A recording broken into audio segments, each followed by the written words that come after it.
So what's up guys, Paul Salmon here.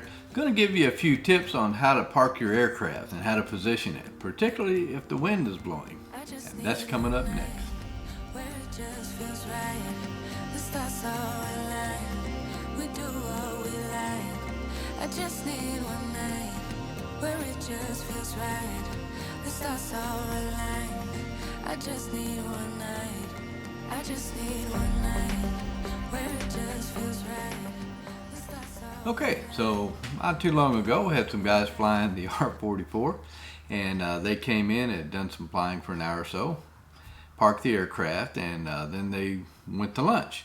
While they were going to lunch, the wind came up, was blowing pretty good, and I apologize for the video or for the audio on this video. You'll hear quite a bit of wind noise, but we'll take a look here in just a second on how the blades ended up.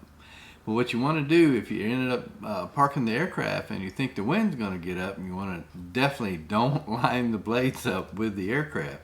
You want to turn it a good 10 to 15 degrees or so, lock the blades down, and if you can't get the aircraft back into the hangar, then you might really want to consider tying the blades down and tie both the blades down. Okay, so let's go take a look at how the aircraft ended up. The wind is coming from the right side of the tail. Look how low.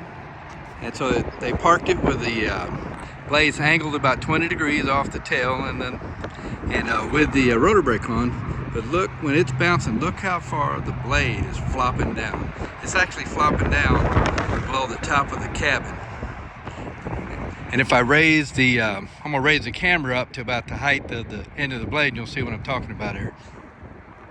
So now if I were to draw a line from the blade in the front where it's hanging down, and I drew a level line straight back, you'll see that it intercepts with the tail. And in that situation, the blades would have been banging down on the tail and would have damaged the tail. And that's exactly what happened to this aircraft several years ago. When the owner first had it, he had parked the aircraft with the blades, with the nose stuck straight into the wind. It was a gusting wind, and he lined the blades up perfectly with the tail, and had a gust front came through and blew the blades up, and where the rear blade was impacting the tail and damaged the tail. Let me show you what the bill looks like that it took to fix that. So here's a copy of the bill. This is back from 2019, so looks like we had about 15 hours of labor. You had shipping for the tail boom, the repair of the tail cone assembly, the spares, painting, and AOG charge. Looks like it all came to about $11,235.28, and this is back in 2019. So it's quite a bit of work to fix that. You gotta disassemble the aircraft, you gotta pull the tail boom off, take the empennage off, take the tail rotor gearbox off, take everything from basically the upper frame back off, disassemble all that, and then you gotta ship the tail boom out to Robinson. They've got to remove that section that has the dent in it, repair it, repaint it, and then ship it back to you. And that's a lot of labor involved. Once you get it back, you got to reassemble the entire thing. Probably the worst part about it is that takes several weeks. When you take the tail boom off and you ship it out to Robinson, they're not going to fix it overnight and send it back to you the next day. You may be without your aircraft for, I think this probably took 4 or 5, maybe 6 weeks to fix, and so you're without your aircraft for a fairly lengthy period of time while it's being repaired.